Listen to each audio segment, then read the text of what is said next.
Sugeng Enjing, Rahayu, Wilujeng Rawuh, para Bapak, Ibu Dewan Pamiji, para rawuh ingkang kinurmatan, saha rencang-rencang ingkang kula tresnani. Langkung rumiyin kula lan panjenengan tansah ngaturaken raos syukur wonten ing dalem Gusti ingkang maha praos, ingkang sampun paring hormat warasan saha kabagyan dhateng panjenengan dalasan kula. Satemah kula lan panjenengan saged kempal wonten ing papan punika kanthi sehat walafiat nersanipun.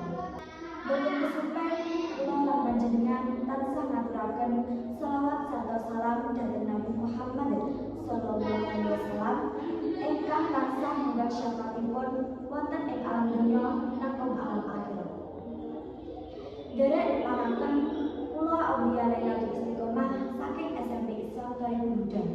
Kula badhe nglairake satunggiling sesorah kanthi irah-irahan Sumpah Pemuda Candi Kasetyan para prajurit bangsa. Wonten ing ajeng kita persanyawang nalika jaman rumiyin. Nalika lintang-lintang nyekseni satunggiling titah ingkang dudu priyayi, dudu konglomerat. Nanging para pemuda putra-putri Indonesia ingkang bangun sumpah ing tengah penjajahan. Sumpah punika dudu ukara ing umbaran Wijaya. Sumpah punika dudu tembung nanging candi kesaktian kaya dene bangunan luhur ingkang ora gampang runtuh nalika angin jaman. Tepatipun tanggal 22 Oktober 1922, para pemuda ngucapake, kami putra-putri Indonesia mengaku bertumpah darah satu tanah air Indonesia. Ukara punika kaping 3 nanging dasaripun gedhe. Dasar kasetyan lan dasar perjuangan. Kasetyanipun para pemuda bangun sumpah dudu saking perintah, nanging saking rasa tresna. Tresna marang lemah, tresna marang bangsa, lan tresna marang bangsa.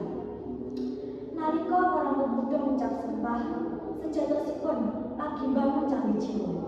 Candi ingkang dudu saka watu, nanging saka getih lan perjuangan. Punika ingkang kedah kita lesi. Salah satu dari isi pemuda punika yaiku kami putra-putri Indonesia menjunjung bahasa persatuan bahasa Indonesia. Menawi kita paham, mereka ngajak kita ngaji lan nguri-nguri basa. Basa Indonesia nalika basa pemersatu lan basa daerah kaya basa Jawa menika dadi basa identitas jiwa.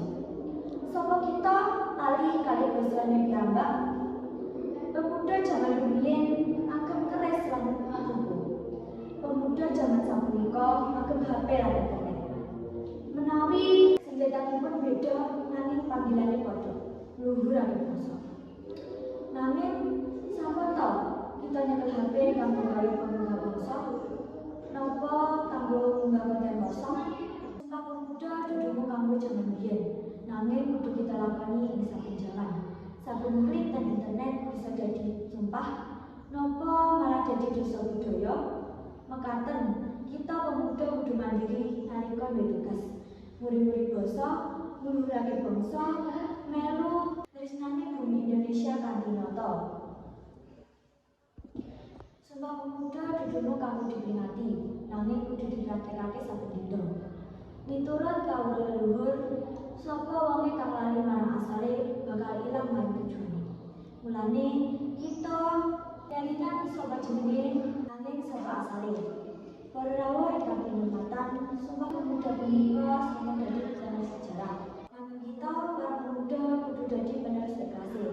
Aja nanti candi perjuangan punika dadi reruntuhan. Ayo kita jaga, kita suciake lan kita budakake nalika candi kasebut bisa kuwatane. Amargi bangsa agung, bangsa kang ora lali kali sejarahe, ora lali basane, ora lali bangsane.